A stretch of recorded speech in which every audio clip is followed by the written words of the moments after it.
Hello, my friend. Today I will tell you another long-forgotten legend. Close your eyes and let the magic transport you to Middle-earth. Our journey begins.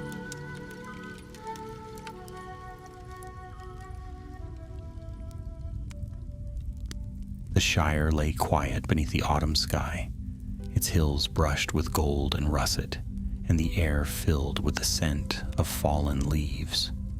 Hobbits, as ever, busied themselves with their ordinary comforts, stacking firewood, mending fences, and brewing ales strong enough to warm the belly against the creeping chill of the season. Yet not all hobbits were so content with homely work. Some were restless, their hearts tugged by whispers of things beyond the borders of their fields. It was on such a day, when the sun hung low and the clouds drifted lazily above the water, that 4 young hobbits set out from Hobbiton with a mind for mischief. They were cousins and friends, bound together by a thirst for adventure that was rare in their kind. None of them had yet reached the dignity of 33 years, and each still bore the carefree look of youth. Their names were Tom Cotton, Rufus Brockhouse, Milo Brownlock, and little Hugo Hayward, the youngest of them all, scarcely more than 24. "Come along then," said Tom, the boldest of the 4, as they crossed the hedge and left behind the familiar lanes. "There's talk of queer things stirring in the wild, and I mean to see a bit of it with my own eyes. We shan't go far, mind you. Just a jaunt beyond the woods, a taste of the wide world. What harm is there in that?" Rufus frowned and tugged at his waistcoat, for he was the cautious sort. "Folks say danger lies that way, Tom. Dwarves have passed along the east road with grim looks, and old Daddy Two-Foot swore he heard tell of trolls. Trolls, Tom? Do you think we're fit to cross paths with such creatures?" "Pshaw," Tom laughed. "Stories grow taller with every telling. A troll, indeed. More likely some wandering cow frightened them, or a stone shaped queerly in the moonlight. Still, if there be any truth in it, I'd like to see the place. A fine tale it would make when we're older and our feet less eager." Milo grinned at that, always quick to follow Tom's lead. He carried with him a sturdy walking stick, though it was more for thumping at brambles than for fending off foes. "Think of it, Rufus. If there truly is a troll lurking, why, we'll turn right round and flee. But if not, we can say we've trod where few hobbits dare." Hugo, who had said little, looked wide-eyed at his companions. He was smaller than the rest, and often felt left behind, but his heart was eager. "I'd like to see the world beyond our borders," he whispered, "just a little. I'll come, though I'll not stray far." So it was settled, and the 4 pressed on. They followed winding paths until the soft fields gave way to rougher land. The hedgerows thinned, and the hills rose higher, their slopes strewn with rocks and scrub. Birds wheeled overhead, and the wind carried with it scents strange to Shire folk. Pine and heather, and the distant musk of wild creatures. By noon they had reached a ridge overlooking the old East Road. They paused there, munching on bread and cheese packed in satchels, and gazed out across the wide world. The road stretched eastward like a ribbon of pale dust, winding into shadowed lands they had only heard of in stories. It was then they spied them. 2 dwarves tramping along the road, cloaks drawn tight against the wind. The hobbits, hidden by the ridge, watched and listened. The dwarves spoke in low voices, but a few words drifted up to them. "Cave in the hills. Signs of a troll returned. We must warn Bree." The words were enough to set Rufus trembling. "There," Did you hear it? A troll, sure as sunrise. And you would have us go looking for it? Tom's eyes gleamed with mischief. A troll's cave, they said. Think of that. A place where such a creature might dwell. If we but glimpse it and live to tell, won't that be a grand tale? We'll not linger near, I promise you. Just a peek. Though Rufus muttered and Hugo looked nervous, the other two agreed, and so their course was chosen. They left the ridge and struck eastward, following game trails that wound between bracken and stone. The land grew lonelier, and the air seemed to thicken with silence, broken only by the cry of a hawk or the scuttle of some unseen beast. Toward evening, as the light grew amber and long shadows stretched across the hills, they came upon a hollow where the earth sank down into a ring of gray rocks. At the center yawned a dark opening, an ancient cave, its mouth rimmed with moss and nettles. The air that drifted from within was chill and damp, smelling faintly of ash and something fouler still. The hobbits stood still as statues, their hearts thudding. There it is, Tom whispered. The troll's cave. No sound came from within, no stirring of any beast. Yet there were signs upon the ground, prints deep and heavy, larger than any hobbit's or man's, leading in and out of the cave. A bone lay cast aside near the entrance, picked clean. Rufus's face went pale. We've seen enough. Let us go home, Tom. This is no place for hobbit feet. But Tom, curiosity burning brighter than caution, stepped nearer. Just a look inside, he said. We'll be back before the stars are out. And before the others could stop him, he had crept toward the cave mouth, peering into its blackness, where the first true shadow of danger awaited them. The shadows thickened about the hollow as Tom Cotton edged toward the cave mouth. The last warmth of the sun clung to the sky, but down here in the cleft between the hills, the light was already fading into gloom. His friends, still standing back among the rocks, held their breath as though a single sound might rouse whatever creature lurked within. Tom, come back, Rufus hissed, wringing his hands. This is foolishness. If the dwarves spoke true, there's a troll in there, and trolls do not take kindly to visitors.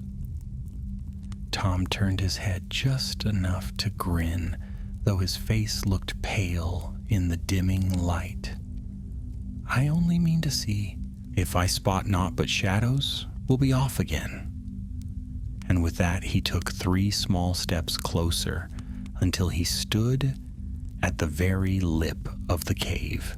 The opening rose taller than 2 hobbits standing one atop the other, jagged at the edges as though gnawed by time itself. Cold air drifted out, carrying the faintest echo of something metallic. Chains, perhaps, or an iron pot abandoned long ago. Mind yourself, Milo called softly. Don't stir up trouble.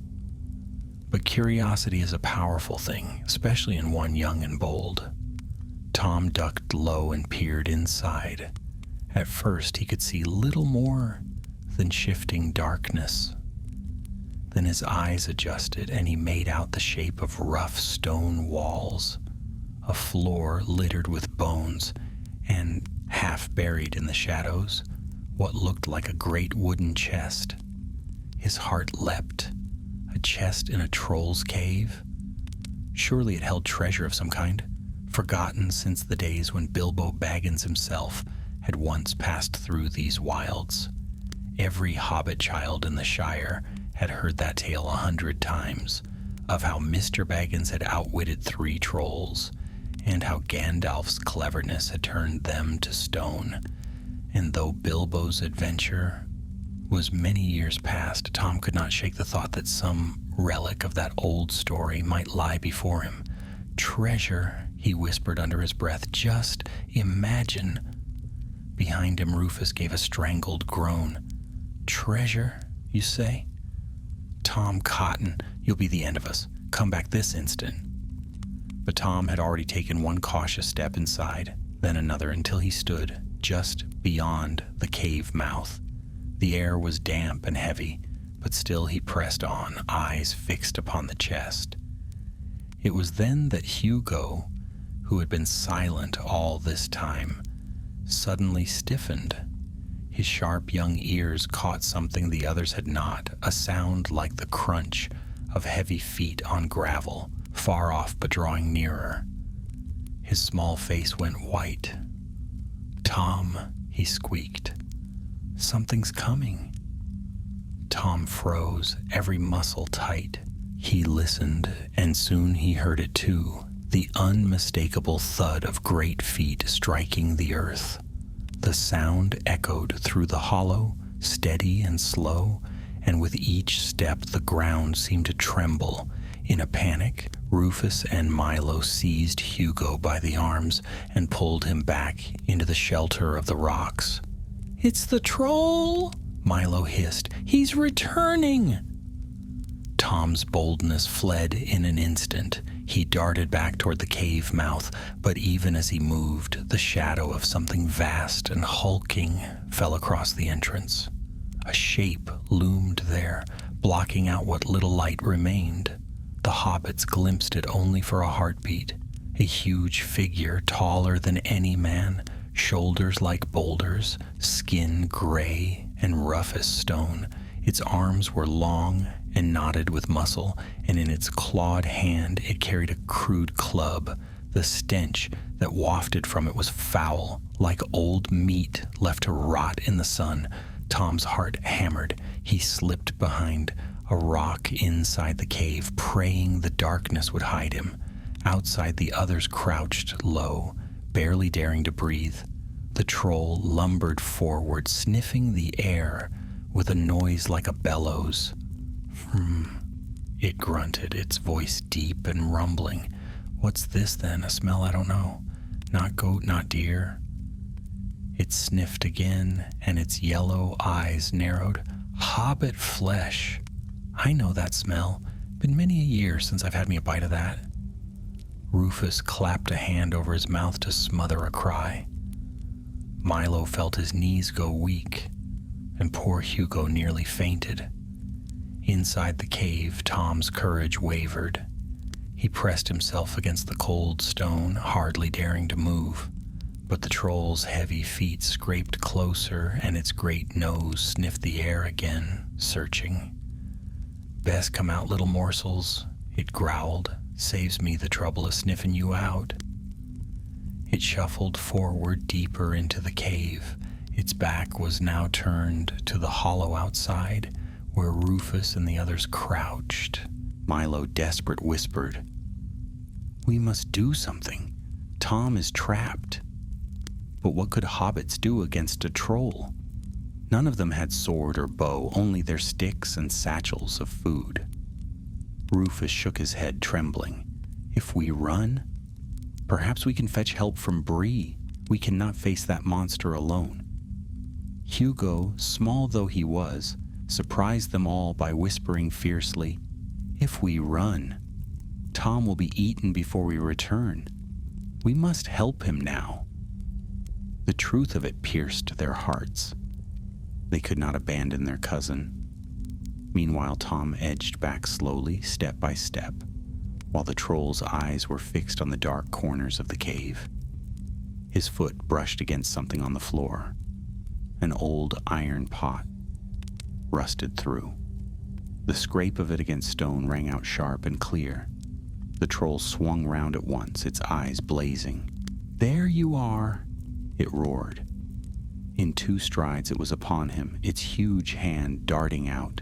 Tom tried to leap aside, but the troll's fingers closed about his waist, lifting him as easily as one might pluck a chicken from a coop. "Got you!" The troll laughed, a sound that shook the very walls. Small, but plump enough.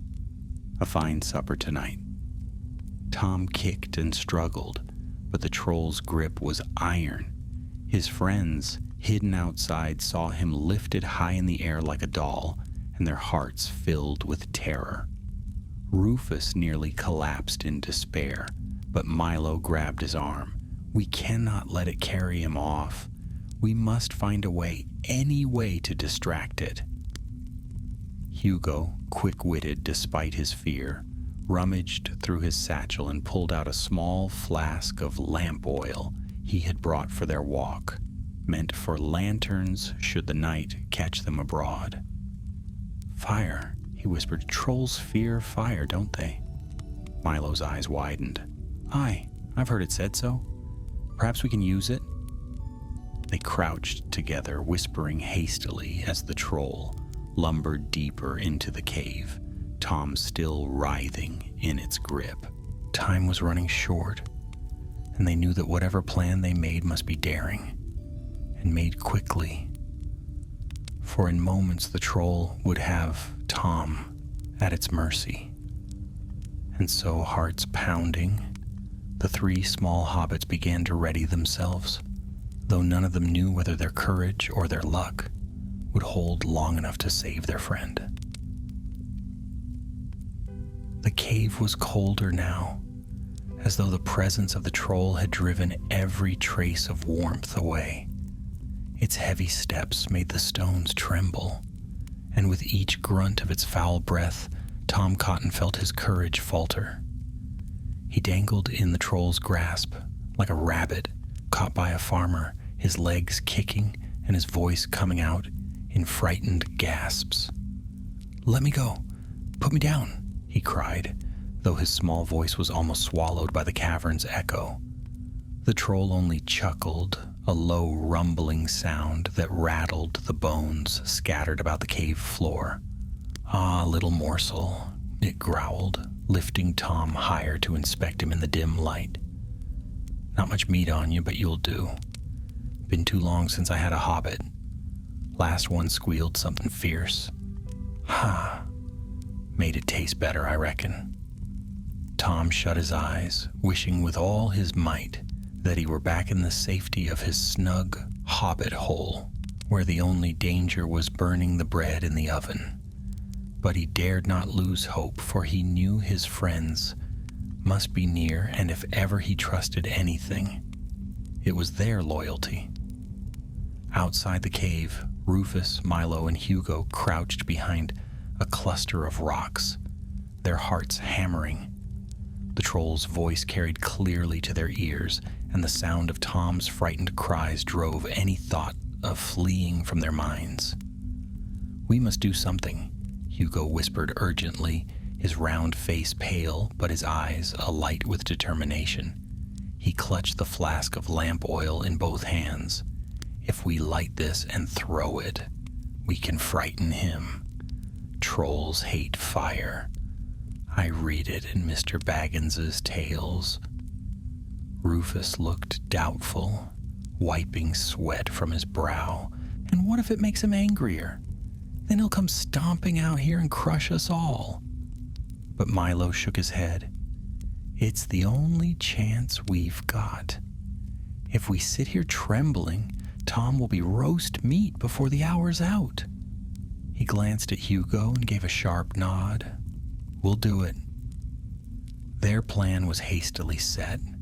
Hugo would ready the oil, Milo would strike a spark with his tinder box, and Rufus, though his knees shook like reeds in the wind, would hurl the burning flask toward the troll. It was a mad scheme, but hobbits are capable of great bravery when pressed, and desperation lent strength to their hands.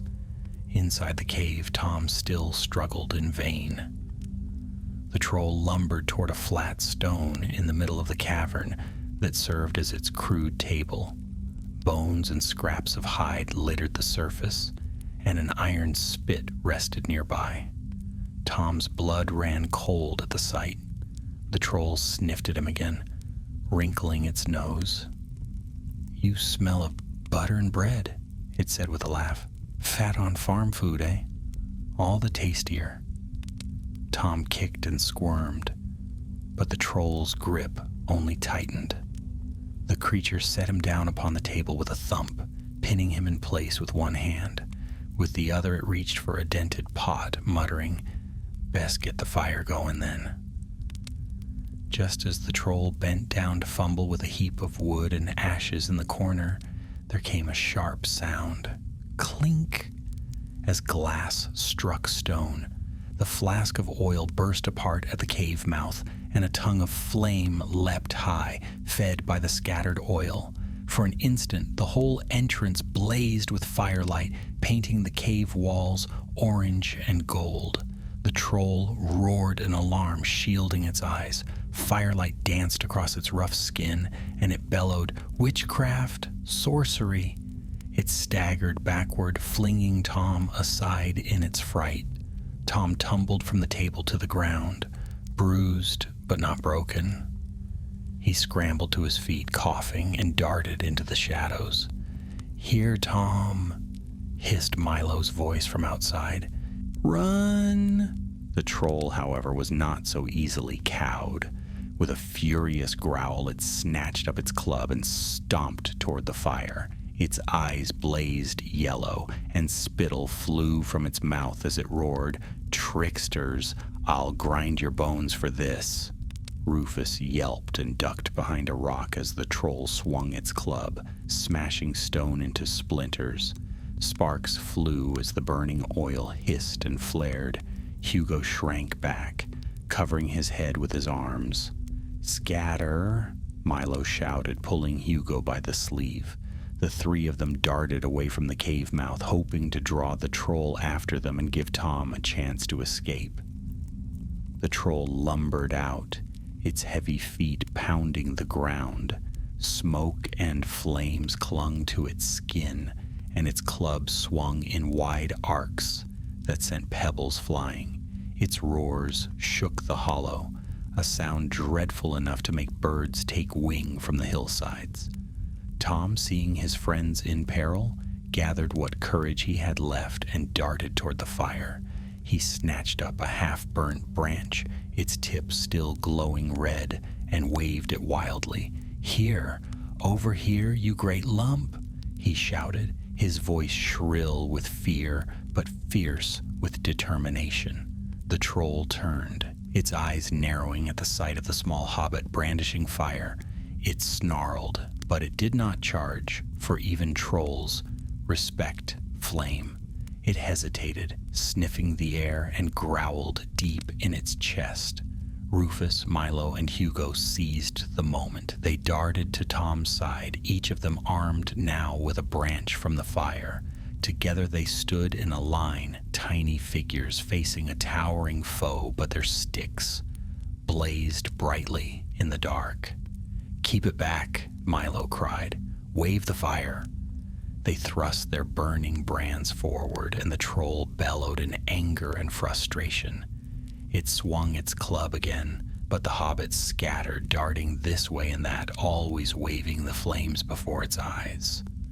The battle, if it could be called such, was clumsy and desperate, with more courage than skill. Yet hobbits are nimble folk, and the troll grew clumsier with each swipe of its heavy club. At last, with a furious roar, it stumbled backward, tripped over a boulder, and crashed to the ground. The earth shook with the impact. Dust and stones rained down from the cave roof, and for a moment all was chaos. The hobbits scrambled to their feet, gasping for breath, their faces smeared with soot. The troll, however, was not slain. It stirred, groaning, and heaved itself back onto its knees. Its eyes burned with fury, and it raised its club once more. "Run!" Rufus cried. "We cannot finish it." And run they did. The four hobbits dashed out of the hollow, their legs pumping, their hearts pounding like drums. Behind them, the troll's roar split the night, echoing across the hills. The sound followed them as they fled into the darkness, stumbling over roots and stones, never daring to look back. At last they tumbled into a thicket, gasping for air, their chests aching. The troll's roars grew fainter, though whether it had given up the chase or merely stalked them from afar, they could not tell. Tom lay on his back, staring at the sky through the branches. "By all that's green," he panted, "that was too close." Hugo, trembling but proud, clutched the empty flask he had thrown. "We saved you, Tom. I thought we'd never manage it." Rufus groaned, pressing a hand to his forehead. "We should never have come. It's madness to face a troll with nothing but firebrands. We'll be lucky to see home again." But Milo, though pale, smiled faintly. "We did it, though. We faced it together. That counts for something." The night was closing in now, and the air grew colder. The four hobbits huddled close, listening to every rustle of the dark woods around them. Somewhere in the distance, the troll's growl echoed, low and menacing. Their adventure was not yet over. The night deepened over the hills, wrapping the land in a thick, uneasy silence. The stars pricked out above the treetops, faint and cold, and the moon was still hidden behind drifting clouds. In the thicket where the hobbits huddled, the air smelled of earth and damp leaves, and every snapping twig set their hearts racing. They had escaped the troll's cave by the skin of their teeth, yet Tom, Rufus, Milo, and Hugo knew the danger was far from over. Somewhere in the wild behind them, the troll still roamed. Its heavy steps and dreadful roars had faded into the distance, but the memory of its yellow eyes lingered like a firebrand in their minds. Tom sat up, clutching his scraped knees. "We cannot stay here," he whispered. "If it comes searching again, it will find us easily. Trolls may be clumsy, but they're stubborn hunters." "I agree," Milo said, though he was panting from the long run. His stick lay across his lap, charred at the tip where it had burned in the fire. "We must keep moving until we are well away from its cave." Rufus, pale and weary, leaned against a tree. "And go where? Into darker woods where we know nothing? We are lost already, and that creature knows these hills better than we ever could." Hugo tugged at Rufus's sleeve, his young face grim with determination. "We cannot give up. If we stay put, it will catch us. We must think of a clever way to outwit it." Tom, despite his earlier bravado, looked shaken. The memory of the troll's great hand closing around him had robbed him of his swagger. Yet deep inside he felt a spark of pride. His friends had risked themselves to save him. He would not let that be wasted. "You're right, Hugo," Tom said. "We must keep ahead of it. But we need more than running. We need a plan." The four sat in silence, listening to the night. Somewhere far off, an owl hooted. A gust of wind rattled the branches overhead, scattering dry leaves like whispers. At last Milo spoke. "Do you remember the chest I saw in the cave? Near the fire, half hidden in shadow? There may be things left from the old days when those 3 trolls lived here before. Bilbo Baggins took their hoard long ago, but perhaps scraps remain. Weapons, tools, something we might use." Rufus gaped at him. "Go back? Into that place? Are you mad?" But Hugo's eyes lit up. "If we had a sword, even a small one, we might truly fight. Mr. Baggins had Sting, didn't he? And with it he cut through webs and worse. If we could find such a thing, then we'd have a chance," Tom finished softly. It was madness, to be sure. Yet as the 4 hobbits whispered in the dark, the idea grew. Running would only tire them, and the troll would catch them in the end. But if they had something more than sticks and firebrands, if they could arm themselves, perhaps they could make a stand, or at least drive it off long enough to escape safely back toward Bree or the Shire. Finally, Milo stood, brushing dirt from his trousers. It is decided, then. We go back. Not into the troll's belly, mind you, but just close enough to see what we can find. Rufus groaned aloud, but he did not argue further. Deep down, he knew it was their only hope. So the four crept from the thicket, keeping low and silent, their hobbit feet soft upon the ground. The night stretched long before them, and the path back to the hollow seemed colder and darker than before. The closer they drew, the more their hearts pounded. Shadows leapt at them from every bush, and the wind seemed to carry the troll's breath. Yet they pressed on until at last they reached the edge of the hollow. The cave yawned before them, black and still, the burned patch at its mouth faintly glowing with embers. "Listen," Tom whispered, holding up a hand. They strained their ears, and for a long moment they heard nothing. No footfalls, no growls, only the sigh of wind across the stones. The troll was gone, at least for now. "Quickly then," Milo urged, "before it returns." They slipped down into the hollow, hearts pounding. The cave loomed above them, dreadful and vast, but their need for tools outweighed their fear. One by one they crept inside, the darkness swallowing them whole. The air smelt of ash and old bones. Their footsteps echoed faintly, and more than once Rufus stumbled over scattered remains, muttering under his breath. They made their way deeper, and there it was. The chest Tom had glimpsed earlier, half buried beneath a heap of broken pots and torn cloth. Milo hurried forward and tugged at the lid, but it would not budge. Rusted iron hinges clung stubbornly. Tom joined him, and together they strained until, with a screech, the lid creaked open. Inside lay a jumble of oddments, a dented helm, rusted knives, scraps of chainmail green with age, and a few coins that glinted faintly in the dark. The hobbits rifled through it with trembling hands. "Look," Hugo whispered, pulling free a short blade. It was old and chipped, but its edge still gleamed faintly, as though a memory of sharpness lingered. A sword.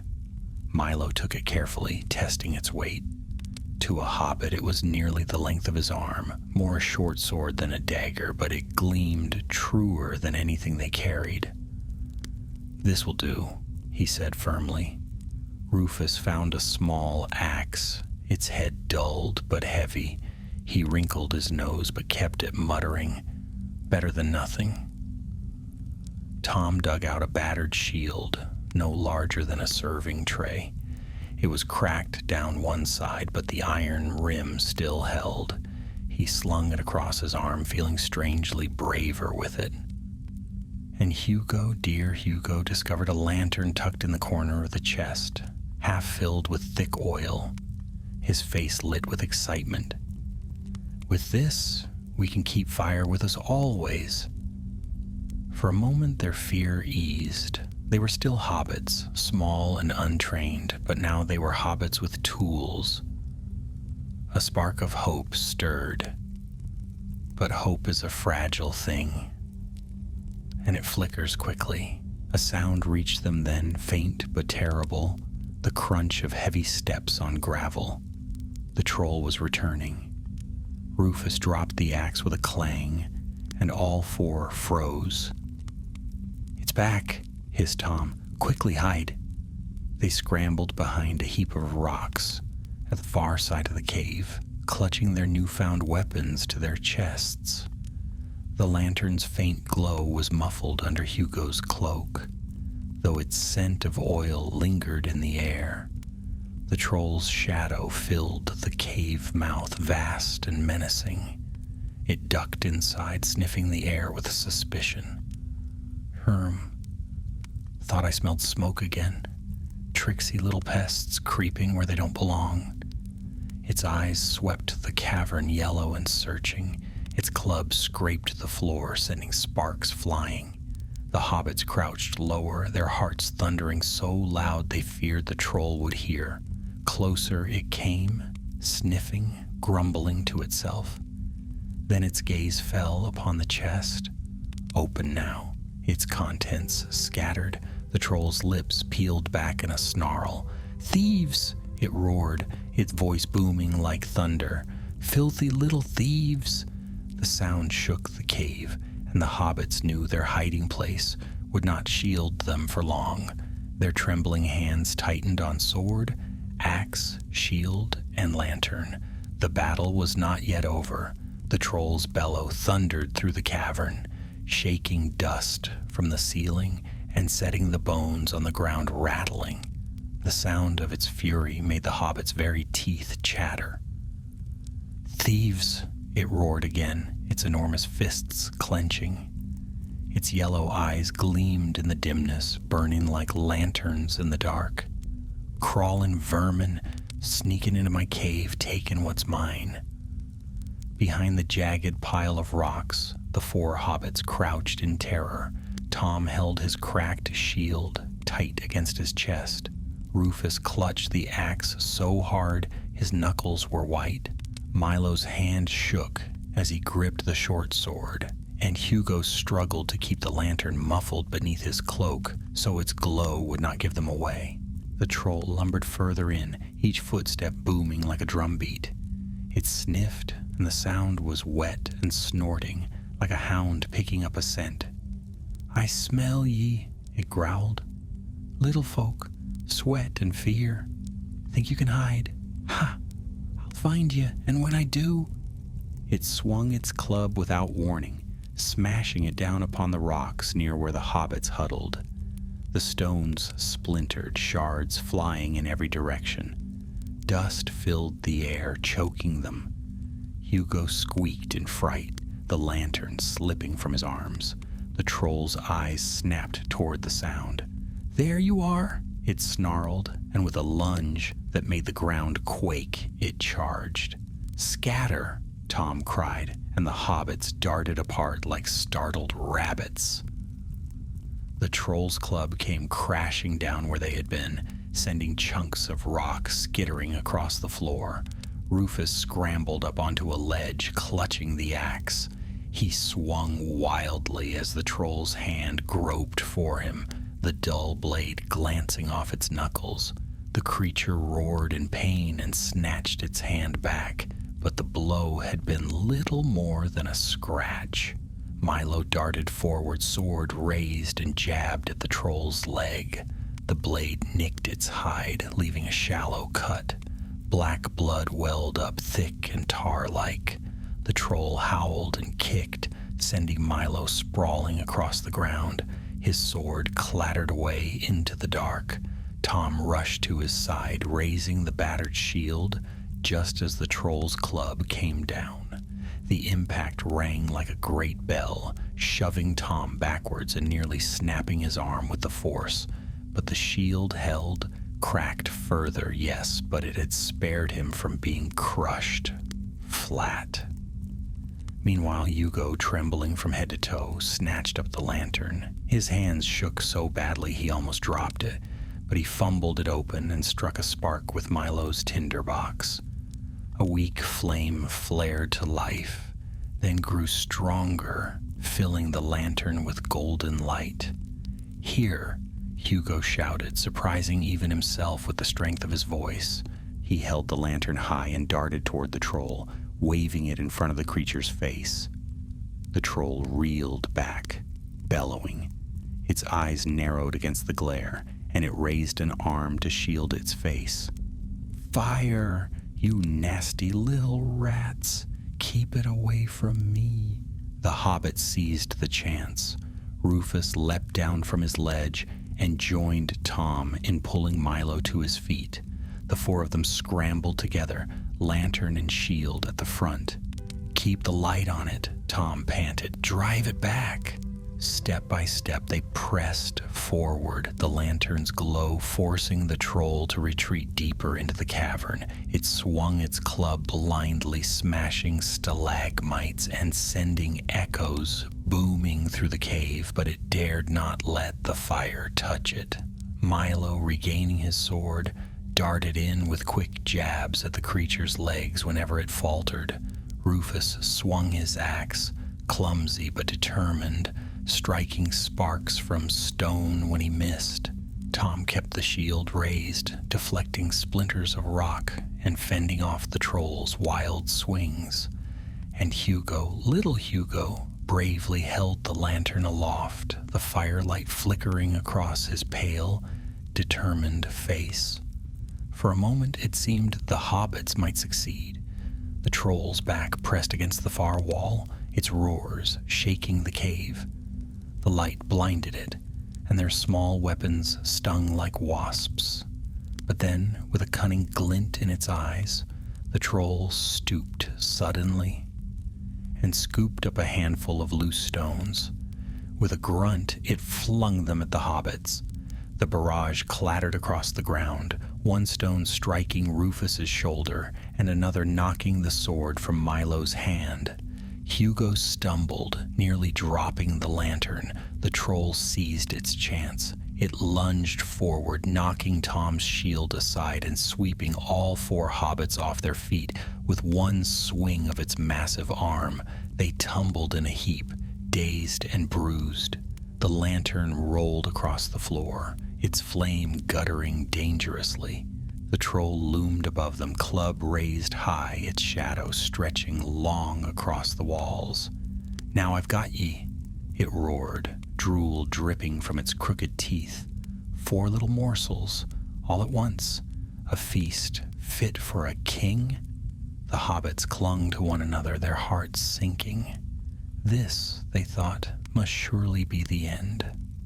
And then, from somewhere outside the cave came a strange sound, the distant bray of a hunting horn, faint but clear. The troll froze, its ears twitching. Another horn call followed, closer now, and with it the faint clatter of hooves. The troll snarled, lowering its club. "Men," it growled, "men of Bree, or rangers maybe. Cursed meddlers." The hobbits blinked in astonishment, barely daring to believe their luck. The sound of horns grew louder, echoing through the hills. The troll cast one last glare at them, its eyes full of hatred. Then, with a snort, it turned and lumbered out of the cave, bellowing in fury. The ground shook with its retreat, and the 4 hobbits lay gasping in the sudden silence. At last, Tom pushed himself up, wincing at the ache in his arm. By all the stars, we're alive. Rufus groaned, clutching his bruised shoulder. Alive, aye, but only just. Milo retrieved his sword, his face pale but set. That horn saved us. Whoever sounds it may have driven the troll off for now, but if it returns... He shook his head. "We cannot linger." Hugo, still clutching the lantern, nodded fiercely. "We must get out before it comes back. We've pushed our luck too far already." Slowly, painfully, the hobbits gathered themselves. They still carried the battered shield, the rusty axe, the short sword, and the lantern, though each of them was weary and shaken. Together they limped toward the cave mouth, drawn by the fading sound of the horns. The night outside seemed brighter now, the stars sharp against the velvet sky. The horns had ceased, leaving only the sigh of wind in the grass. Of the troll there was no sign, only heavy footprints, leading away into the hills. The hobbits exchanged glances. None of them knew whether the horns had been real hunters, rangers of the north, or some trick of the night. Yet all of them felt the same. The sound had been a lifeline, and they must follow it if they wished to survive. So weary but unbroken, the 4 hobbits left the troll's cave behind.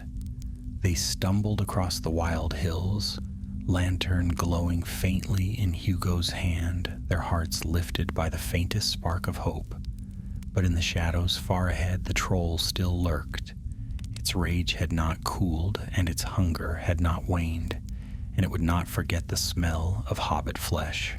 The night's hunt had only just begun. The 4 hobbits stumbled out of the troll's cave into the cool night air, their breaths rising in quick clouds. The stars shone sharp above them, and the moon had broken free of the clouds at last, pouring silver light across the wild hills. They looked small and battered, with dust in their hair and bruises on their arms, but they were alive. Alive and armed with relics scavenged from the chest. Milo's short sword, Rufus's axe, Tom's battered shield, and Hugo's lantern. They paused a moment at the cave mouth, listening. The horns that had startled the troll had fallen silent, leaving only the sigh of the wind. The silence was unnerving. Tom rubbed his sore arm where the troll's club had struck. "That horn saved us," he said softly. "But I wonder who blew it? Rangers, perhaps, or hunters from Bree? Whoever it was, we must find him." Rufus shook his head nervously, glancing over his shoulder at the yawning blackness of the cave. Or perhaps it was a trick, some queer echo, not meant for our ears at all. We'd be wiser to run straight home, I say, and never breathe a word of this foolishness again. Home? Milo gave a weary laugh. We've wandered too far for that. We'd lose ourselves in these hills before dawn. No, Rufus. Our only hope is to follow where the horns called. If there are indeed men abroad, perhaps they can drive this creature off for good. Hugo nodded eagerly, clutching the lantern, as if it were his very heart. I don't care who it was. If it wasn't the troll, then it's help. And we need help. That settled it. With weary steps, the hobbits left the hollow and struck out across the moonlit hills, following the faint trail of hoof prints they found pressed into the soft earth. The marks were wide and deep, belonging to no ordinary ponies but great horses, and they gleamed silver in the moonlight like signs laid down just for them. They hurried on, stumbling often over roots and stones, but pressing forward nonetheless. Now and then they paused to listen, hearts leaping at every rustle or creak in the dark. For though the troll had fled at the sound of the horns, its heavy footprints led not away into the distance, but curving around as though it still hunted, circling in the shadows. "It's following us," Rufus whispered once when he saw the prints cross their path. "It's playing with us like a cat with mice." "Then we must not give it the chance," Milo answered firmly. "Keep the lantern high, Hugo, and stay close." So they pressed on. The hills grew wilder as they went. Great stones jutted from the earth like the bones of giants, and thickets of gorse tore at their legs. The moon painted the land in pale silver, but the shadows were deep, and more than once they fancied they saw a hunched shape moving along the ridges above them. At last they reached a narrow dell where a brook trickled, glimmering faintly as it wound between the stones. They paused there to drink, kneeling by the water's edge. The coolness steadied their nerves, though not their fear. Tom looked up at the stars, his face weary but resolute. "We cannot keep this pace forever. Our legs are short and our courage shorter still. If the troll means to catch us, it will do so before dawn." "Not if we outwit it," said Hugo suddenly. His eyes were bright, though his voice trembled. "Weave the lantern, and weave the weapons from the chest.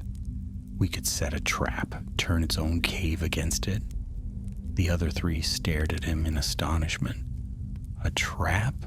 Rufus repeated, his voice half a scoff and half a sigh. And how do you suppose 4 hobbits set a trap for a creature twice the size of a man? But Hugo did not shrink. Fire frightens it. We saw that. If we lure it back to the cave, we might corner it there. We could drive it toward the entrance with flames and the first rays of the sun. He broke off, eyes widening, as the thought struck him fully. Yes, if we can hold it until sunrise, the daylight will turn it to stone, just as it did to the 3 trolls long ago. A silence followed his words. The idea was bold, almost mad, but it was also the only plan that gave them a true chance. Tom's eyes gleamed with new resolve. Hugo, you've the head of a Baggins. If not the name, that's it, the sun. If we can just keep it at bay until dawn, the world itself will finish the fight for us. Milo gripped the hilt of his short sword. Then let's not waste time. Dawn is only a few hours off. We must ready ourselves at once. Even Rufus, though pale, gave a slow nod. If it's a choice between fight until morning or being picked off one by one in the dark, I'll take the fight. So it was decided. They filled Hugo's lantern with the last of the oil they had found, and each hobbit armed himself as best he could. Then with quiet determination, they turned back toward the hollow where the troll's cave gaped black against the hillside. The return journey was grim. Every sound seemed louder, every shadow deeper. Once they heard a roar far off and their blood ran cold, but they pressed on. At last they reached the hollow once more, its stones stark in the moonlight. The cave mouth yawned wide, waiting. "We'll set the fire here," Tom whispered, pointing to the ground just inside the entrance. "If we can lure it in, we'll block the way behind it with flame. Then it will be trapped between us and the rising sun." They gathered wood, dry branches, broken planks from the chest, even scraps of old cloth. Soon a rough pile was built at the cave mouth. Milo struck sparks with his tinderbox, and the flames caught, flickering and crackling until a small blaze grew. The light spilled outward, painting the rocks in gold and red. The hobbits crouched close, their shadows dancing on the walls. The heat warmed their chilled hands, but it also drew the troll. For no sooner had the fire leapt high than they heard it, the crunch of heavy feet, the growl of a beast enraged. It came striding across the hollow, its great shape black against the moonlight, its eyes burning with hunger and fury. "There you are," it snarled. "Little thieves, little tricksters. You thought to cheat me, but I found ye again. And this time," it lifted its club, grinning wickedly, "I'll eat ye raw." The hobbits stood their ground. Tom raised his shield. Milo leveled his sword. Rufus hefted his axe, trembling but firm. And Hugo lifted the lantern high, its flame joining the blaze at the cave mouth. "Not tonight," Tom shouted, his voice ringing across the hollow. "You'll not have hobbit meat for your supper." The troll roared and charged. The trap had been sprung. The troll charged, and the hollow shook as though the very earth feared its fury. Its roar split the night, echoing off the stone walls, while the hobbits braced themselves before the fire. Tom at the front raised his battered shield, though his arms quivered beneath its weight. Beside him stood Milo, his short sword gleaming in the firelight. Rufus held the dull axe close, his face pale but set, while Hugo lifted the lantern high, the flame flickering wildly in the night breeze. The troll's club came down with the force of a falling tree. Tom thrust his shield upward, and the blow rang out like a thunderclap. The shield cracked further, nearly splitting in two, but it held long enough for Tom to stumble back out of range. Milo darted in, jabbing at the troll's arm. The blade left only a shallow cut, but it drew a roar of rage. The creature swung its other hand, and Milo barely rolled aside, the ground trembling where the blow struck. "Hold the fire close," Tom shouted, regaining his footing. "Keep it blinded." Hugo, trembling but determined, thrust the lantern toward the beast. The golden light spilled across its face, and the troll snarled, shielding its eyes with one massive arm. Rufus seized the chance. With a cry, he swung the axe at its leg. The blow landed with a dull thud, barely piercing the troll's thick hide, but it was enough to make the creature stagger. The hobbits pressed forward together, forcing the troll back toward the fire. Their small figures seemed pitiful beside the hulking brute, yet their courage shone brighter than the flames. But trolls are cunning as well as cruel. With a sudden lunge, it snatched up a great rock from the ground and hurled it. The stone struck the fire, scattering embers in all directions. Sparks flew like a storm of stars, and the blaze sputtered dangerously. "Quick, feed the flames," Tom cried. Milo dropped his sword, long enough to seize a broken plank, and thrust it into the fire. Rufus added scraps of cloth torn from the chest. Hugo poured the last of the lantern oil onto the wood, and the blaze roared up again, brighter than before. The troll snarled, furious at their defiance. It swung its club wildly, smashing boulders and sending fragments flying. One stone struck Tom's shield, splintering it at last. The iron rim snapped, and the shield fell in pieces from his arm. Tom gasped, his arm aching, but he stood firm. "I'll not run," he shouted, though his voice cracked. The troll sneered, looming over him. "Brave little rat," it growled. "I'll squash you flat." It raised its club, but before it could strike, Hugo darted forward with the lantern. He thrust it so close that the flames licked the troll's hide. With a howl, the creature stumbled back, slapping at its smoking arm. "Now, Milo," Tom cried. Milo, quick as a dart, leapt forward and drove the short sword deep into the troll's leg. The blade sank to the hilt, and the creature roared in pain. It staggered backward, crashing against the cavern wall. Stones tumbled from above, one striking its shoulder with a heavy crack. Seizing the moment, Rufus raised his axe and swung with all his strength at the troll's foot. The blow landed squarely, and the beast bellowed again, thrashing in pain. The hobbits fell back, panting, their weapons slick with sweat and dust.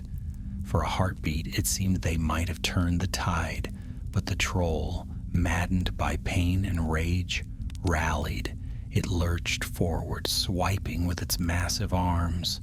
The lantern slipped from Hugo's hand and clattered to the ground.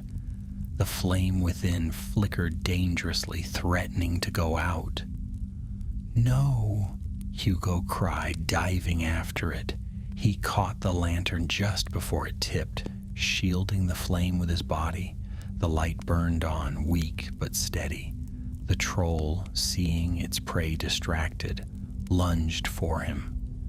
Hugo froze, the beast's shadow falling across him, but Tom, without thinking, hurled himself forward. He slammed into Hugo, knocking him clear, just as the troll's hand closed on empty air. The creature roared in fury, striking down with its club. The blow hit the ground where Tom had stood a moment before, sending up a spray of dirt and stone. Milo and Rufus rushed in together, hacking and jabbing with axe and sword. Their blows stung, though they could not bring the beast down. Still, they bought enough time for Tom and Hugo to scramble back toward the fire. The hobbits regrouped, forming a ragged line. The fire blazed between them and the troll, casting long shadows across the hollow. Their faces were pale, their clothes torn, but their eyes shone with determination. The troll panted heavily, black blood seeping from its wounds. It glared at them with hatred, yet there was a flicker of unease in its gaze. The firelight danced on its skin, and it shifted nervously from foot to foot. Tom noticed it and seized the chance. "It fears the light," he shouted. "Hold it here until dawn. The sun will finish what we cannot." The others nodded, clinging to the plan Hugo had first spoken, so the battle settled into a dreadful rhythm. The troll lunged, roaring, and the hobbits drove it back with fire and steel. Again and again it charged, and again they forced it away. The hours crawled by, each minute an eternity. Their arms ached, their breaths came ragged, but they did not falter. Above them, the stars wheeled slowly. The blackness of night deepened, then began to pale just barely at the far horizon. The first whisper of dawn was coming. The troll felt it too. It roared louder, more desperate now, its swings growing frantic. "No sun, no light," it bellowed. "I'll eat ye before it rises." It charged with all its strength, smashing through the fire, scattering burning branches everywhere. Flames licked at the ground, smoke filled the hollow, and the hobbits staggered back, coughing. The troll loomed above them, its shadow vast. Its club swung high, ready to crush them all in one final blow. And then a single shaft of pale light broke over the hills. The first ray of the rising sun slipped into the hollow, striking the troll square upon its chest. The creature froze, a look of horror twisting its face. Its roar turned into a gurgle, then into silence. Its skin hardened, gray and rough. Its eyes widened, unblinking, as its body stiffened. Before the hobbit's astonished eyes, the troll turned to stone. The club fell from its rigid hands, clattering uselessly to the ground. The great hulking body sagged, then froze in place forever, a statue of rage and fear, locked by the power of dawn. The hollow grew quiet. Smoke curled upward from the scattered fire. Birds began to sing in the distance, their morning calls light and clear. The four hobbits stood together, trembling, soot-streaked and bruised. Slowly, Tom let out a long breath. We did it." Rufus leaned on his axe, his face slack with disbelief. "By the green dragon's ale, we truly did it." Milo wiped his blade on the grass, his hands still shaking. "I thought it would crush us in the end.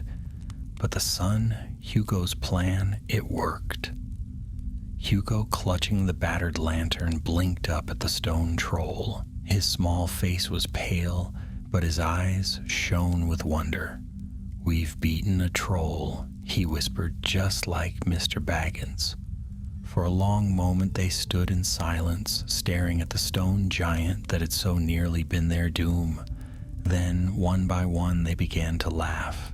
Weak, weary laughter, but full of relief. The danger was ended. The troll was no more. The troll stood frozen in the dawn, its hulking body turned to gray stone, its twisted face locked forever in a mask of rage. Bits of smoke still curled from the scattered firewood about its feet, and the air smelled of ash and earth. The four hobbits gathered around it, gazing up in awe. The battle had left them weary and sore, with torn clothes and bruised limbs, but their eyes shone with wonder at what they had done. Never in their lives had they imagined they would face such a beast and live to tell the tale. Tom reached out tentatively and tapped the stone leg with his knuckles. It rang dully, cold and hard as any boulder. "Solid," he muttered. "No trick this time. He won't be chasing us again." Rufus let out a long, shaky breath and sank onto a rock. His axe lay across his knees, chipped from the fight. "We've beaten it. By all that's green, we've truly beaten a troll.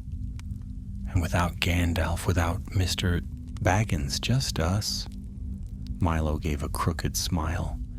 We've no wizard's cleverness nor dwarves' blades, yet here it stands, frozen till the world ends. Perhaps hobbits are made of sterner stuff than we thought. Hugo, smallest and youngest, hugged the battered lantern close. He stared up at the stone giant, his round face pale in the morning light. It will stay here forever, won't it? Just like the 3 Bilbo found long ago. Tom nodded. Aye, the sun has done its work. This one will never trouble the hills again. For a time they sat in silence, the chirping of morning birds filling the hollow. Their adventure seemed at once impossible and undeniable. They could scarcely believe it themselves, that 4 young hobbits from the Shire had stood against a troll and lived. But the world does not stop for wonder. Their stomachs growled and their bodies ached, and already the thought of home tugged at them like a warm fire on a cold night. We should leave, Rufus said at last. We've no food left, and my arm feels ready to drop off. Let's go home and quickly.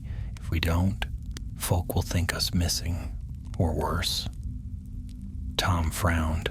Go home, aye. But what shall we tell them? That we wandered beyond the Shire, found a troll's cave, fought the beast till dawn, and turned it to stone? He gave a short laugh. No one will believe it. They'll say it's just another tall tale like Bilbo's, and will be laughed out of every tavern from Hobbiton to Bywater.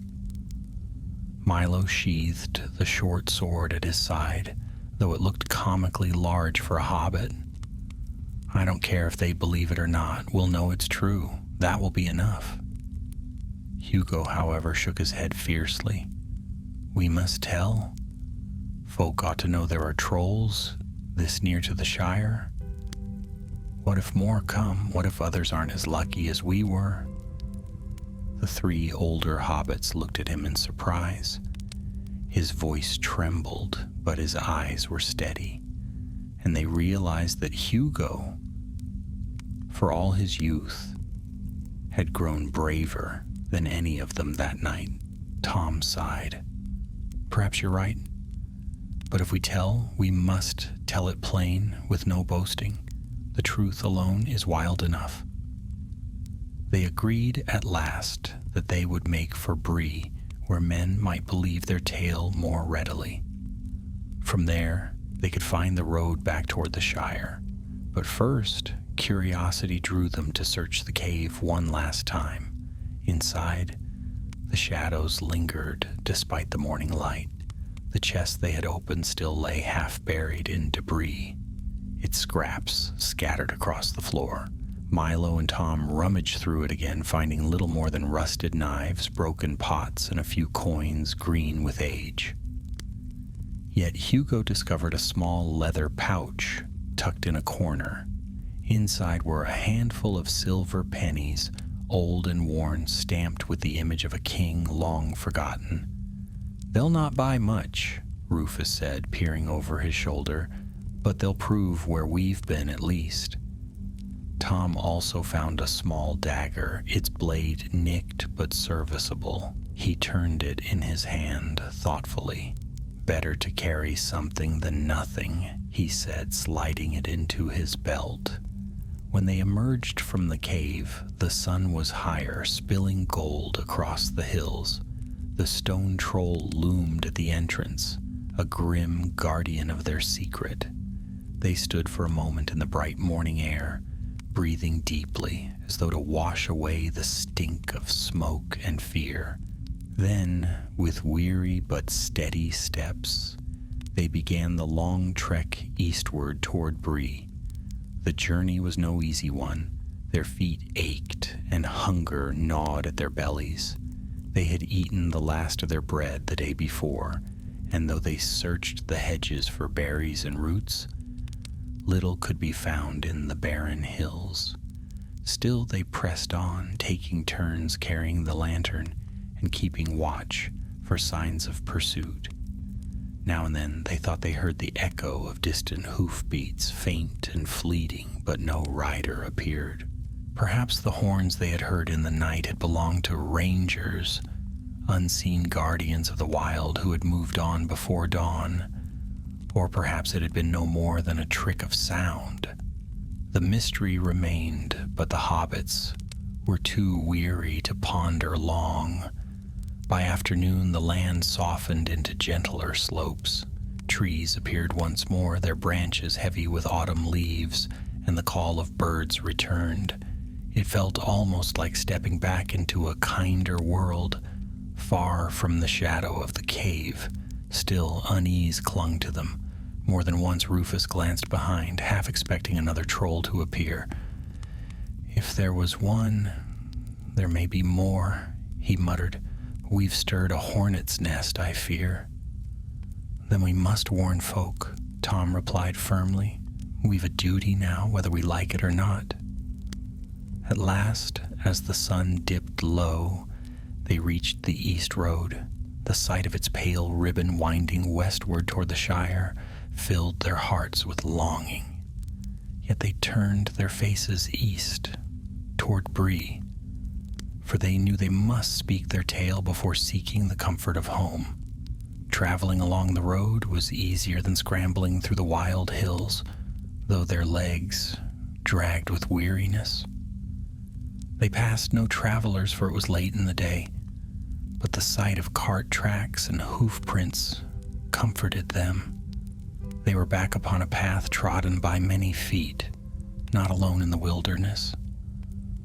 When night fell, they huddled together by the roadside, too exhausted to go further. They lit no fire, but shared the meager berries they had gathered.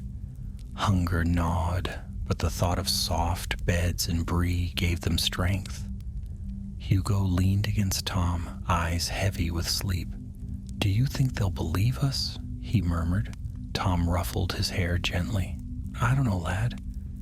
But believe it or not, we'll have done our part. And that is enough."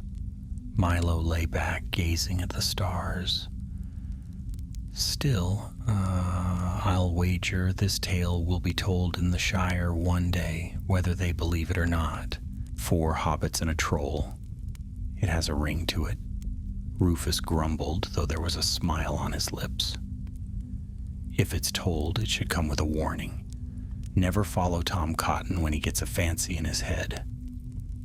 They laughed softly, their fear eased at last.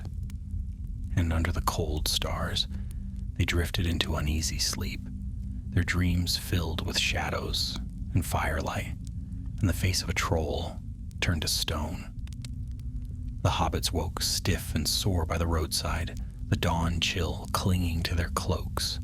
Their small fireless camp had left them hungry and cold, but the sight of the rising sun stirred new strength in their limbs. They shook the dust from their clothes, rubbed sleep from their eyes, and set off eastward, eager to reach Bree before another night fell. The east road stretched before them, winding across the wide fields and low hills. It was a lonely path that day, quiet save for the rustle of wind in the grass and the distant call of crows. The hobbits walked in silence for a time, each lost in thought. Tom, leading the way, kept glancing back at his companions. They trudged along wearily, Milo carrying the short sword strapped across his back, Rufus leaning heavily on the axe as if it were a walking stick, and Hugo clutching the battered lantern as though it were his most prized treasure. Tom smiled faintly, despite his aches. They had faced a troll together, and though they looked no different to the world, he knew each of them had changed. It was nearing midday when the road grew busier. A cart creaked by, piled high with sacks of grain, drawn by a shaggy pony and driven by a farmer who tipped his hat in greeting. Not long after, they passed 2 dwarves walking westward, packs on their backs and pipes in their mouths. The hobbits greeted them politely but did not linger, for they longed only to reach Bree. By afternoon the land rose gently, and at last they saw it, the hedge and gate of Bree, standing where the road climbed into the Chetwood. Smoke curled from chimneys within, and the sound of voices drifted faintly on the breeze. To the weary hobbits, it was as fair a sight as any tower of kings. "Thank goodness," Rufus muttered, nearly sagging with relief. "If I'd had to walk another mile, I'd have lain down in the road and let the crows have me." "Come on," Tom urged, though his own legs wobbled. "A warm meal and a soft bed await. Let's not waste time." They reached the western gate just as the sun began to dip low, painting the sky with streaks of gold and rose. The gatekeeper, a stout man with a red nose and sharp eyes, peered at them curiously. "Hobbits, eh?" he said, leaning on his staff. "And a queer-looking bunch at that, armed and dirty as if you've been through a hedge backward. What brings you to Bree?" Tom exchanged a glance with Milo, then answered, "We've come from the Shire. We've business at the inn, if you please." The man snorted but swung the gate open. "Very well. But mind yourselves. Folk here don't take kindly to troublemakers." The hobbits hurried through, eager to be done with questions. Bree's streets bustled with evening life, men calling to one another, dogs barking, children running underfoot. Hobbits from Bree Hill moved among them, smaller but no less busy, and the air smelled of wood smoke and stew. At last they reached the familiar sign of the prancing pony, swinging gently above the inn door. The painted horse pranced merrily, and the windows glowed with warm light. Hugo's eyes widened. "It looks so safe," he whispered, "like nothing bad could ever happen here." Tom clapped him on the shoulder. "Come on then, let's see what welcome we find." Inside, the inn was crowded and lively. Men laughed over mugs of ale, dwarves sat in a corner trading stories, and a group of hobbits from Bree shared a pipe by the fire. The smell of roasting meat and fresh bread filled the air, making the four travelers' stomachs growl at once. Butterbur, the innkeeper, bustled toward them, a flurry of aprons and sweat. "4 hobbits." "Well, I never. From the Shire, are you? What brings you here? You look half-starved. Rooms, is it, or just supper?" "All of that," Milo said quickly. "Food first and a bed after." Butterbur chuckled. "A sound request. Come, sit you down." He led them to a small table near the hearth and clapped his hands for ale and stew. Soon bowls of steaming broth and thick bread were set before them, and the hobbits fell upon the food with grateful hearts. As they ate, Butterbur returned, wiping his brow. "Now then," he said, peering at them curiously, "you look like you've had more than a walk across the Shire. What's your tale, eh?" The hobbits froze. Tom glanced at his friends, then set down his spoon. He lowered his voice, though the noise of the inn was loud enough to mask them. "We've news. Dark news. There's a troll in the wilds west of here." Butterbur blinked, then burst into laughter. "A troll, you say? Oh, that's a tale for children, that is. We've heard such stories before. Why, old Bilbo Baggins himself spun one just like it years ago. But trolls? Hereabouts? No, lad, you've been listening to wandering dwarves and their fancies." "It's no fancy," Milo said sharply, his spoon clattering against the bowl. "We saw it with our own eyes. Fought it too." The innkeeper frowned, studying their soot-streaked faces and torn clothes. "You're serious. As serious as death," Tom said quietly. He leaned closer. "It caught me in its hand. We fought it with fire and steel, and we held it off till dawn. The sun turned it to stone. It still stands there now at the cave where it laired. Butterbur's mouth opened and shut like a fish. Stone, you say? By the stars. He rubbed his head. Well, that's a tale indeed. But I'll not be spreading it until I've proof. Folk would laugh me out of Bree if I went about saying 4 hobbits slew a troll. Rufus scowled. We don't ask you to shout it in the streets, but you ought to know, and so should others. If one troll has wandered so close, more might follow. Butterbur hesitated, then nodded slowly. Aye, you're right about that. I'll speak to the rangers. If any pass this way, they'll know what to do.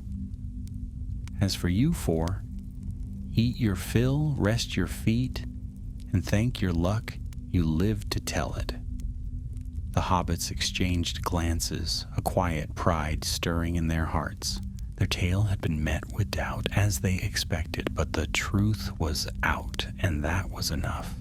Later, when they lay in soft feather beds upstairs, the sounds of the inn humming below, Tom whispered into the darkness, Do you think folk will ever believe us? Milo, already half asleep, murmured, Perhaps.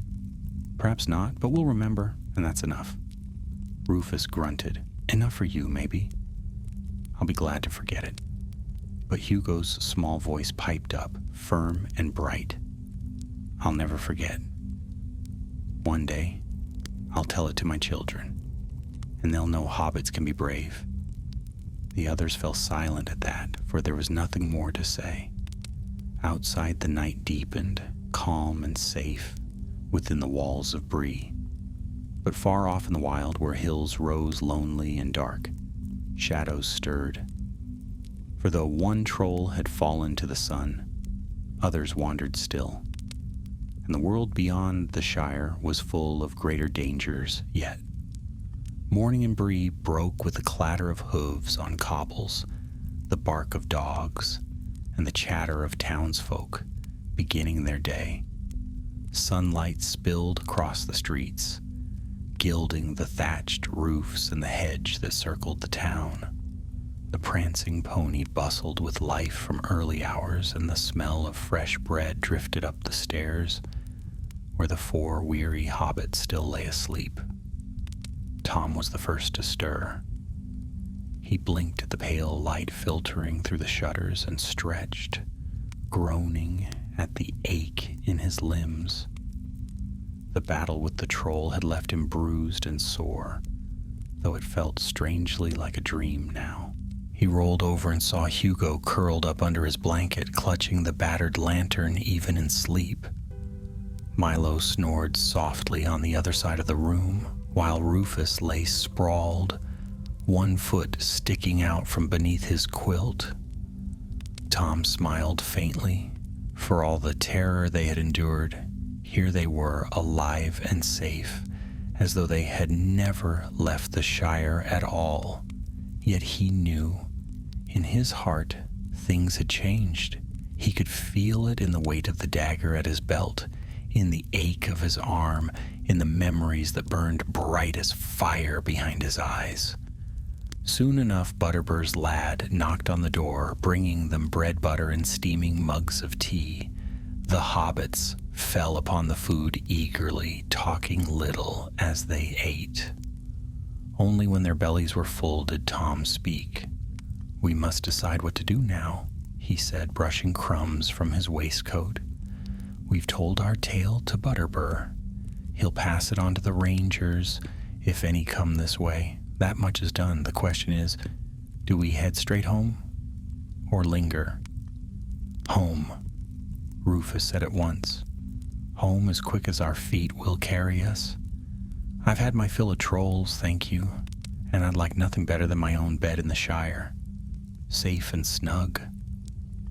Milo frowned thoughtfully. I agree. We should go home, but we should not rush. We ought to gather supplies at least, food for the road and perhaps news of the lands west. If more trolls wander near, we should know it. Hugo nodded, setting the lantern on the table. We promised ourselves we would warn folk. We told Butterbur, but we ought to tell others too. Maybe the Bounders, when we reach the borders of the Shire. They'll want to know. Tom considered their words, then gave a decisive nod. So be it. We'll spend the day here, gather what we need, and set out tomorrow. By week's end, we'll be back in the Shire, and this will all be a tale for our firesides. That plan seemed sensible to them all, and so they passed the day in Bree. They walked the market square, marveling at the stalls laden with apples, cheese, and bolts of cloth. They purchased bread, dried meat, and a small pouch of salt, and Milo even bartered for a leather strap to fashion a proper sheath for the short sword. Yet as they moved through the busy streets, they could not help but notice the way folk looked at them. Men and hobbits alike cast curious glances, whispering behind hands. Word of their tale had spread faster than they expected. Some faces were doubtful, others amused, but a few looked troubled, as though weighing the truth in their hearts. At the smithy, where Rufus sought to sharpen his axe, the blacksmith, a broad-shouldered man with soot on his brow, peered at him curiously. "So you're one of them 4 hobbits what slew a troll," he said, half a question, half a jest. Rufus flushed. "We didn't slay it. The sun did. We only kept it at bay." The smith grunted. "Aye, well, slaying or no, that's more than most would dare. Best be on your guard, though. If there's one, there may be others."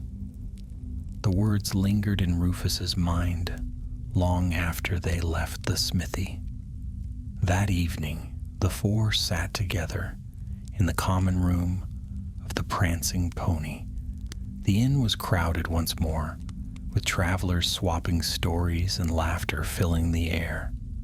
Butterbur bustled about, but he paused now and then to glance at them, as though half expecting the ceiling to fall in. A dwarf at a nearby table raised his mug in salute. "To the hobbits who faced a troll," he cried. A cheer went up, though mingled with laughter, and Tom felt his cheeks grow warm. "Best we keep our heads down," Milo muttered. "Fame doesn't sit easy on hobbits. Mr. Bilbo learned that well enough." Tom nodded. "Let them laugh. We'll be gone tomorrow, and the tale will be theirs to spin as they please." When at last they climbed the stairs to their room, the inn quieted behind them, and they slept more soundly than they had in many nights. Yet their dreams were filled with shadows of stone and firelight, and the echo of a horn calling through the hills. At dawn they rose, shouldered their packs, and set out westward along the east road. The hedged gate of Bree fell behind them, and once more the wide lands stretched before their feet. The road felt safer than the wild hills, yet their eyes lingered often on the ridges and copses, half expecting to see a hulking shadow following. The days passed in steady travel. They spoke little, for their thoughts were full, but now and then Hugo would hum a tune and Milo would whistle in answer. They ate sparingly, slept by the roadside, and dreamed of their return. At last, the familiar downs and hedgerows of the Shire came into view. The 4 paused on a hilltop, gazing across the green fields spread before them. Smoke rose from chimneys, ponies grazed in meadows, and the sound of distant laughter drifted faintly on the breeze. Home. Rufus sighed in relief. "I thought I'd never see it again." Tom smiled. "We've seen more than most hobbits ever dream, but it will be good to be home." As they walked down into their beloved land, a strange mix of feelings stirred in their hearts. Pride for what they had done, weariness for what they had endured, and a quiet unease, for they knew the world beyond the Shire's borders held dangers greater than trolls, and they had only glimpsed them. That night they reached Hobbiton. The lamps glowed warmly in the windows, and the smell of baking bread drifted on the air. Folk greeted them cheerfully, with no idea of the peril they had faced. To the Shire, the four were simply young hobbits returned from a long walk, yet around their own hearth fires, in whispers and laughter, they shared the truth of their tale. And though none beyond themselves might fully believe it, they knew in their hearts what they had seen and what they had done. The Troll's Cave still lay silent in the wild hills, its stone guardian standing grim and eternal, and four hobbits carried with them the memory of firelight, courage, and dawn. The Shire had never looked so fair. The green hills rolled softly under the golden autumn sun, and the smell of tilled earth and wood smoke hung sweet on the air. After weeks of fear and hunger, the simple sight of round doors painted bright colors, of gardens brimming with cabbages and marigolds, filled the four hobbits with more joy than any treasure hoard could bring. Yet there was also strangeness, for though their feet trod familiar lanes and their eyes saw familiar faces, they themselves were not quite the same as when they had left. They carried bruises that would fade, scars that might not, and memories carved deep in their hearts. The first evening back in Hobbiton, they gathered at Tom's home. Mrs. Cotton fussed over them, crying out at their torn clothes and weary faces. She set before them steaming bowls of stew and thick slices of apple tart, and for a time they were once more only hungry lads from the Shire, eating until their bellies ached.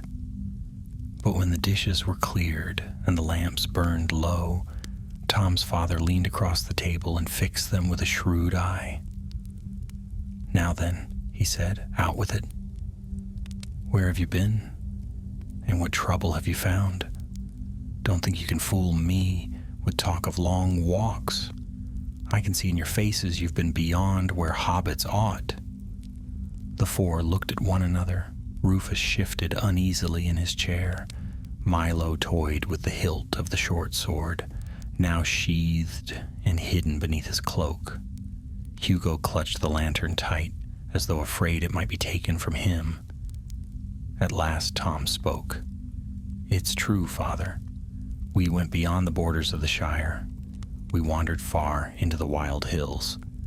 And there," he hesitated, then took a deep breath. "There we found a troll." His father barked a laugh. "A troll, is it? That's a tale for winter firesides, lad. Don't try to frighten me." But Tom did not flinch. "It's no tale. We fought it till dawn. The sun turned it to stone. It stands there still." Silence fell. The Cottons stared, mouths half open. Mrs. Cotton clutched her apron. "A troll? Oh, Tom, say it isn't so. What madness drove you to such danger?" Tom lowered his gaze. "Curiosity, I suppose. Foolishness. But we faced it together, and by luck and courage we lived." Rufus cleared his throat. "We don't expect you to believe us, few will. But we tell it plain, there are trolls abroad in the wild, too close to the Shire for comfort. Folk should beware." For a long moment no one spoke. Then old Mr. Cotton leaned back in his chair, his eyes narrowing. "Well," he said slowly, "I've heard strange things in my time.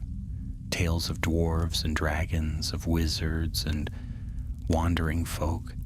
If Bilbo Baggins could find trolls in his day, I suppose it's not impossible you found one now. And if you say you've turned it to stone, I'll not call you liars. But mind this, keep such talk quiet beyond these walls. The Shire has little taste for danger. Better to let folk sleep in peace than trouble them with shadows. The four nodded, understanding. They had expected no less. And so the days passed, and life in the Shire slipped back into its gentle rhythm. Tom helped with the harvest, Milo lent a hand mending fences, Rufus returned to brewing, and Hugo ran errands for his mother. To outward eyes, they were simply young hobbits once more. Yet when the evenings grew cool and the fire crackled in the hearth, they gathered in secret to speak of their adventure. They spoke of the troll's cave, of the chest of relics, of the horns that had sounded in the night. They spoke of fear and of firelight and of how dawn had saved them. And though the Shire knew nothing of it, the four knew their lives had been bound together forever by that night. In time, they put away the relics.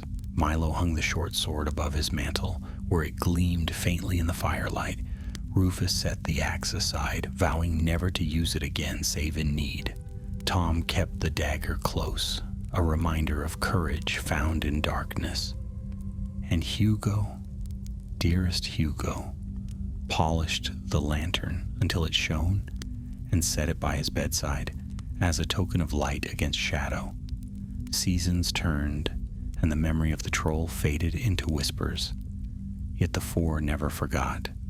They knew that beyond the Shire's hedges lay a world wide and perilous, filled with wonders and terrors. And they knew too that even small folk could stand against darkness when the need arose. Years later, when Hugo was grown and had children of his own, he told them the tale by the fire. His voice was soft but steady, and his eyes shone with the memory. And though his children laughed and cried out in delight, he ended always the same way. It happened. I was there. We were 4 hobbits, no more than lads, and we faced a troll. And though the world may forget, I will remember until my last day. And so the story lived on, passed in quiet corners and whispered in the Shire's nooks and inns. Perhaps most dismissed it as a fancy, a tale spun too close to Bilbo's adventures to be believed. Yet some listened and wondered, and if any ventured far enough east, into the wild hills, where shadows lingered, they might have found a great stone figure standing grim and silent, its face twisted in fury, its body frozen forever in the first light of dawn. There the truth remained, carved in stone, proof that hobbits, small though they were, could match courage against fear and endure. And so ends the tale of 4 young hobbits and the troll's cave, of fire in the darkness, of dawn breaking over the hills, and of a memory that would live long in quiet hearts, even if the wider world never knew it.